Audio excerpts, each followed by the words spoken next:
이제 코로나 시대 이후에 이제 여러 가지 이제 수면 의학에서도 많은 변화가 있었던 것 같고, 이제 앞으로 이제 수면 측정에 대해서 말씀드리면은 코로나19 이후에 여러 가지 이제 의료 분야에서도 디지털이라든지 비대면 진료는 이런 것들이 많이 되면서 디지털 치료제들이 도움이 많이 되고, 이제 집에서도 어떤 수면에 대한 여러 가지 도움을 받는 게 중요하다 이렇게 얘기가 많이 됐었습니다. 그래서 원래는 우리가 수면 다원 검사를 이제 해서 많은 수면 질환들을 진료하는 것이 이제 골드 스탠다드로 돼 있는데, 그런 것들이 이제 하루 동안 병원에 자야 하고 이제 하루 동안의 정보를 얻을 수 있기 때문에 조금 얻을 수 있는 정보가 좀 많지는 않다. 그리고 이런 것들 때문에 이제 치료 후에 추적 관찰하기 힘들다고 되어 있는데, 이런 것도 좀 보완하기 위해서 여러 가지 이제 장비들이 많이 발견이 됐습니다. 그래서 헬스케어라든지 여러 가지 앱이라든지 어떤 디지털 치료제에도 많은 투자가 이루어지고 있고, 그래서 뭐 미래 수면 검사 장치들에는 이렇게 패치 붙이거나 이제 손가락에 링을 꽂았거나 이제 머리에 이제 이런 패치를 붙이면서 어떤 수면은 어떻게 되는지 많이 얘기를 하고 있고, 최근에는 이렇게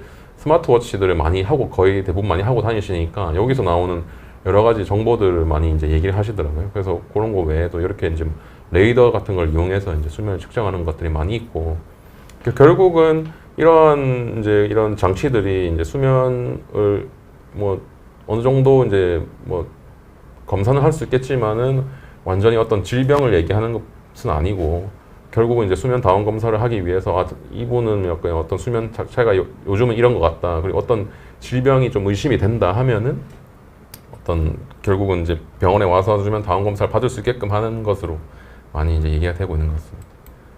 그 외에 말씀드린 것처럼 이제 불면증 치료도 여러 가지 좀 이런 디지털화 되고 있는 것 같고, 실제 아까 말씀드린 것처럼 그런 인지행동 치료가 굉장히 많은 도움이 되고 있고, 불면증 치료에 이제 완전 기본으로 알려져 있는데, 그런 것들을 보조하기 위한 어떤 디지털 치료제들이 많이 얘기가 되고 있는 것 같습니다. 그래서 빅데이터나 인공지능들이 이제 거기에 많이 도입이 되고, 개인 맞춤형 어떤 인지행동 치료를 할 수 있게끔 많은 이제 이런 앱들이라든지 어떤 기구들이 많이 개발되고 있는 것 같습니다. 그래서 뭐 미국이라든지 영국에서는 이런 것들이 이미 많이 이제 뭐 나와서 이제 실제로 사용한 분도 많이 있는 걸로 되어 있고, 저희 이제 수면 연구학회에서도 몇몇 교수님들께서 이제 어떤 인지행동 치료를 할 수 있는 여러 가지 앱들을 개발하고 있는 걸 제가 알고 있어서, 아마 저희도 뭐 머지않은 미래에 이런 것들을 불면증 환자에도 도입을 할 수 있지 않을까, 그렇게 생각하고 있습니다. 네, 그럼 많은 도움을 받을 수 있겠네요. 이거 말씀. 네네. 그래서 이제 결과적으로 저희가 이제 예전에 이제 이게 흑사병 상태인데, 그때 이제 흑사병을 겪으면서 어떤 르네상스 시대가 왔고, 우리가 이제 코비드-19을 겪으면서 여러 가지 이제 사회 변화가 생겼는데, 그런 것들을 슬기롭게 해결해 나가면서 어떤 디지털화라든지 이제 인공지능들이 막 개발되면서 어떤 인간의 어떤 삶이 더 나아지지 않을까, 뭐 그런 생각을 이제 하고 있습니다. 네, 선생님. 말씀 잘 들었습니다. 지금 짧은 시간 동안 이제 질문을 좀 볼까요, 선생님? 네네. 질문을 많이 못 봐서. 저기 불면불면님이 직업상 잠드는 시간이 일정하지 못한 사람도 수면장애라고 볼 수 있나요? 이렇게 질문 주셨는데요. 네, 어떻게? 직업상 이제 이런 분들이 이제 시프트 워커라고 해서 계속 이제 이 스케줄 근무를 하시는 분 같습니다. 그래서 뭐 어떨 때는 낮에 자고 어떨 때는 밤에 자고 이런 분인 것 같은데, 교대 근무를 하시는지 아니면 그냥 불규칙적인 건지. 그런데요. 사실 뭐 그런 상황에서도 뭐 잠을 잘 수 있는 시간에 잘 자고 깨서 일을 잘 하시면 뭐 괜찮은데, 그럴 때 그러니까 뭐 낮에 자야 되는데 잠을 잘 못 든다던가, 그래서 밤에 일할 때 어렵다거나 하면은 수면장애라고 할 수 있거든요. 그래서 그거를 그 교대 근무 수면 장애라고 하거든요. 그래서 그런데 이제 거기 이제 근무 시간에 맞춰서 수면의 질을 그러니까 그런 어려움이 있다면 수면 질을 높이는 방법을 해볼 수 있는데요. 일단은 사실 기본적으로는 이제 그 규칙적인 시간에, 그러니까 낮에면 낮에 잔다던가 이렇게 규칙적인 시간에 자는 거를 권장을 하고 있어요. 근데 저건 좀 더 정보가 필요해야 될 것 같아서 일단 그런 경우에 수면장애라고 할 수 있습니다. 그 다음 질문은 멜라토닌 복용이 수면장애에 도움이 될까요? 하셨네요. 신영준님. 네, 멜라토닌 복용은 수면장애에서 굉장히 많이 사용하고 있는 약물, 저 같은 경우도 이제 많이 사용하는 것 같습니다. 환자분에게도 많이 사용하고, 저도 이제 방송 나오기 전에 방송 준비하면서 불면증이 생겨가지고 이것 때문에? 네네.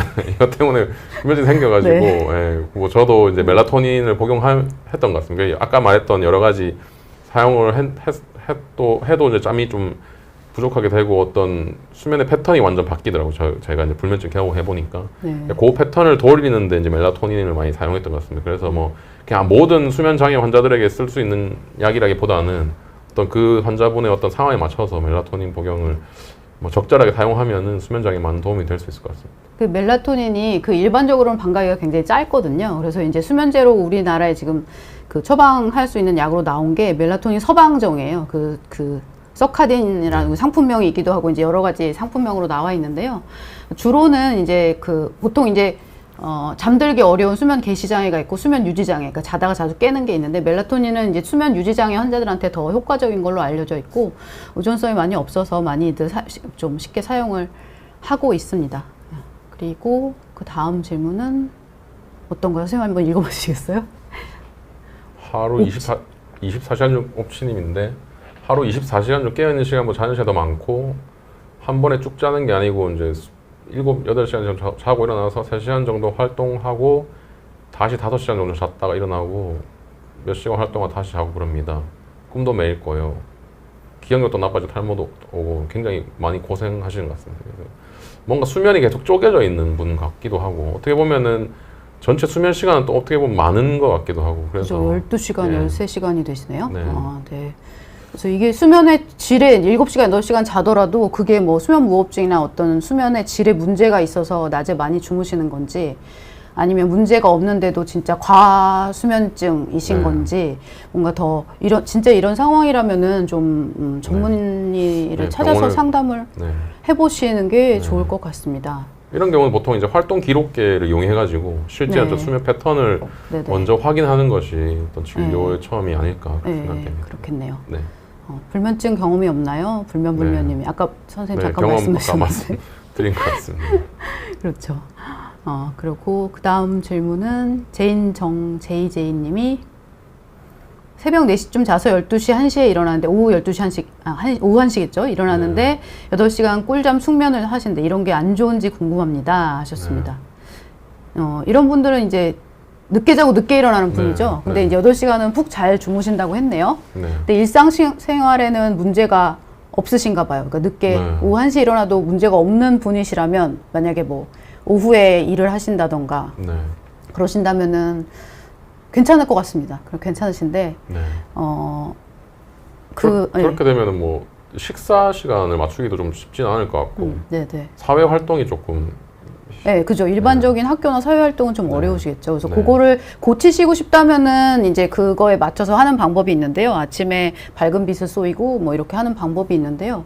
근데 뭐 일상 지금 생활하는 거하고 맞으시다면은 그리고 꿀잠을 하신다면은 뭐 규칙적인 생활을 꼭 뭐 그거 자체가 문제는 아니실 수도 있을 것 같습니다. 그러니까 본인의 생활하고 관련이 있을 것 같아요. 네.